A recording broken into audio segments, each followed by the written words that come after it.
मकान कब बनेगा? जब 2000 के चोर को वोट देना है, 40 करोड़ की जो आबादी है यही उनका परिवार है।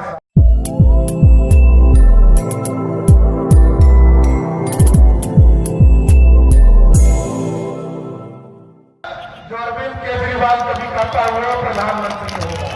आप बताओ साथियों, ये चोरों का गिरोह है।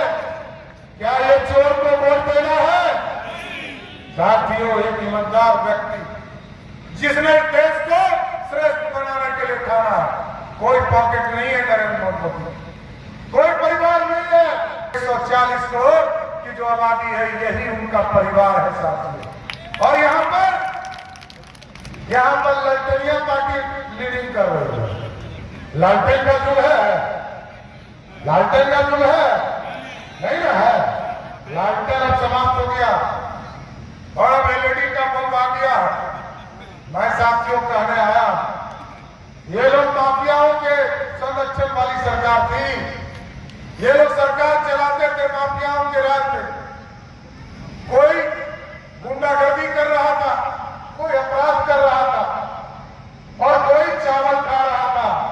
इस सब का हिसाब होगा, इतना जरूर स्पष्ट करने आया। और ये अपराधी कोई बच नहीं सकता है।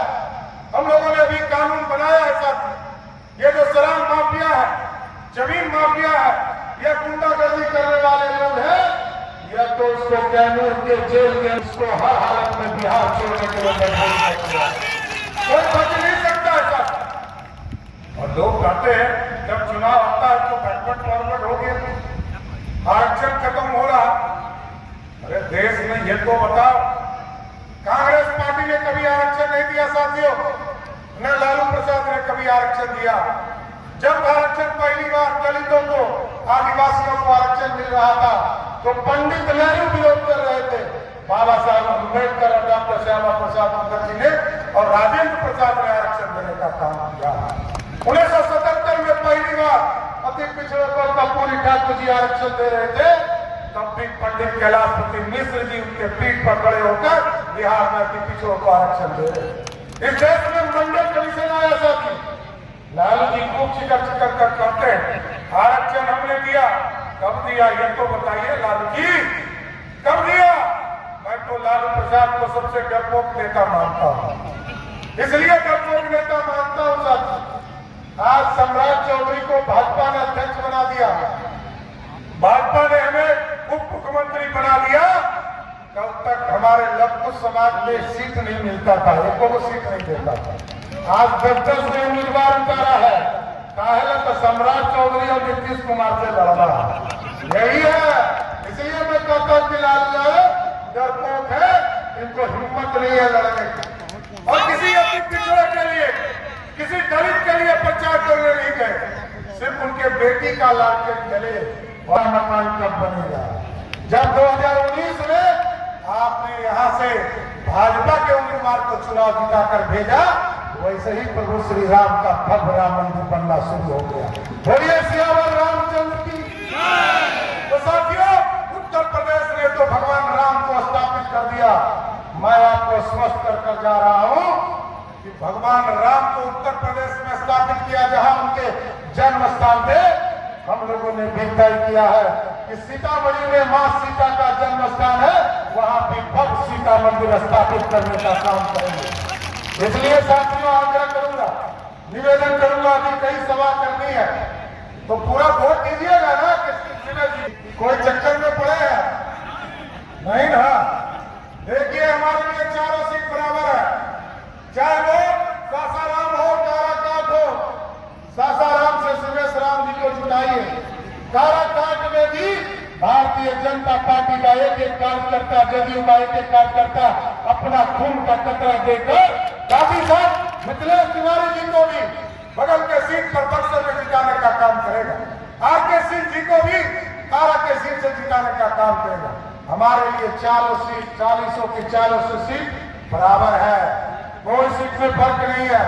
तो जिताइएगा ना?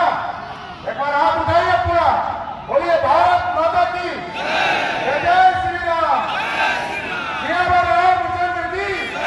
माला पहना देना, पक्का ना, कोई गड़बड़ाइएगा नहीं ना।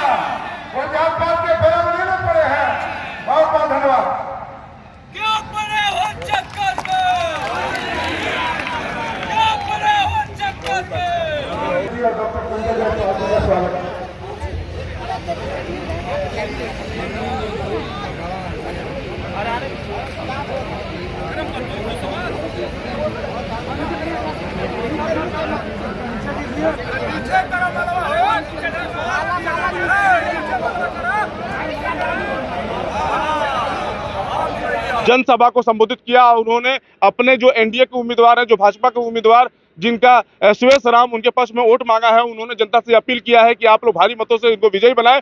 चूंकि बिहार में 40 का सीट जब जीत जाएगी तो केंद्र में भाजपा की सरकार बनेगी, जिसमें नरेंद्र मोदी प्रधानमंत्री बनेंगे और उनके द्वारा बनाए गए कई कार्य उन्होंने बताया है। बात किया जाए बिहार का तो उन्होंने जमकर बिहार के पूर्व मुख्यमंत्री लालू प्रसाद यादव पर भी हमला बोला। उन्होंने कहा कि लालू प्रसाद बहुत बड़े डरपोक हैं और वो जो है डर के, जब से हम जो है प्रदेश मुख्यमंत्री बने हैं, डर के हमारे समाज के कई उम्मीदवार को उन्होंने उतारा है, जबकि पहले कभी भी उम्मीदवार नहीं उतारते थे। तो लालू यादव बहुत बड़े डरपोक हैं।